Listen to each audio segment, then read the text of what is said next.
So it's a time for a little revenge, but I just, we go a little politer, a little nicer, a little more meaningful and blasting. But a few years ago, we moved to Albany, and that first summer that we moved to Albany, I remember going rollerblading with my brother. And we went out around the neighborhood. We were about a half mile from our house, and neither of us were very good rollerbladers. But we were on them. I was a little bit ahead of Jeremy, and I noticed that there was this boat in the back of a pickup hanging over the sidewalk. And so I kind of went around it. And Jeremy, he didn't notice this boat. He was on the sidewalk, and he had his head down, and he's rollerblading. And I think we were, we'd been out for about a half mile, so we kind of figured things out a little bit. So he had a little bit of momentum going. And I turned around to see if he had seen the boat. And as I turn around, his head smashes into the boat. And if you can imagine what rollerblades do, they don't really stop you and just fall over. So as he was going, his feet went completely in the air, and he fell right back down, head over heels. It's kind of what I'm watching, when I saw these two get together. Head over heels thing.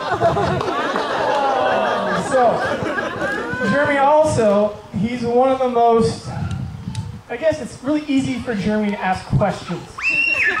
Everything that he does at any time, he was always a why guy, a how guy, what's going on here, how do you do this? I remember working on a farm with Jeremy, which wasn't the easiest thing in the world because he'd been there longer, and being the older brother and having the younger brother telling you what to do is not always the easiest thing in the world. But he knew everything about that farm. He asked questions about how much this, how much that, why are we wasting this, and it was kind of like, Jeremy, put the seed in a bag, shut your mouth, and let's go home. But it was question upon question upon question. He's always wondering, knowing what's going to go on. And lucky enough for him and Chelsea, Chelsea's his interest. Okay? And Chelsea's going to be the interest for the rest of the life. So that's where his questions go. Everything he's going to do is going to be very devoted to her. So please congratulate and toast these two for a happy, wonderful life together.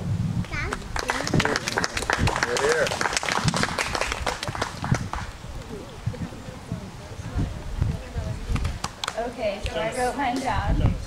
I'll try to get through it. It's not working.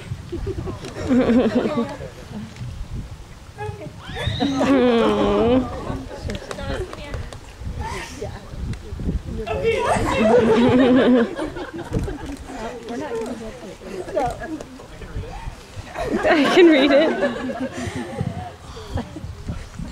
Every time I tried to practice it, I cried, so whatever. Chelsea.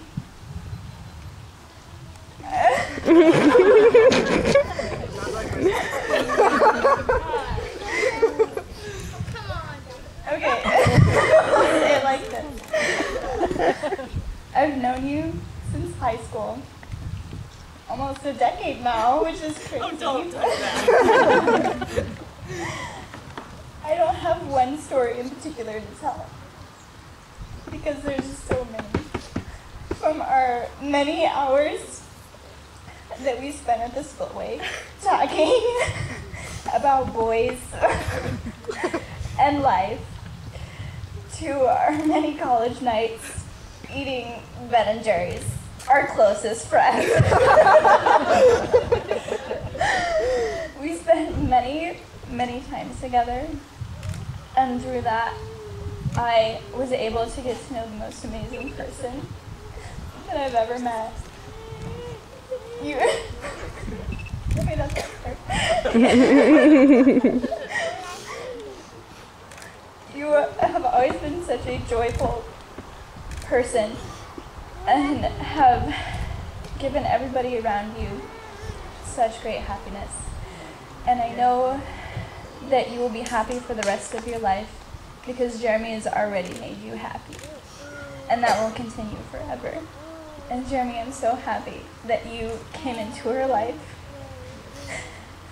because you are an amazing man, because she chose you. That must be true. I love you both, and I just want to wish you congratulations and a lifetime of joy, happiness, and love. I love you guys. So let's toast. To Chelsea and Jeremy. I love you.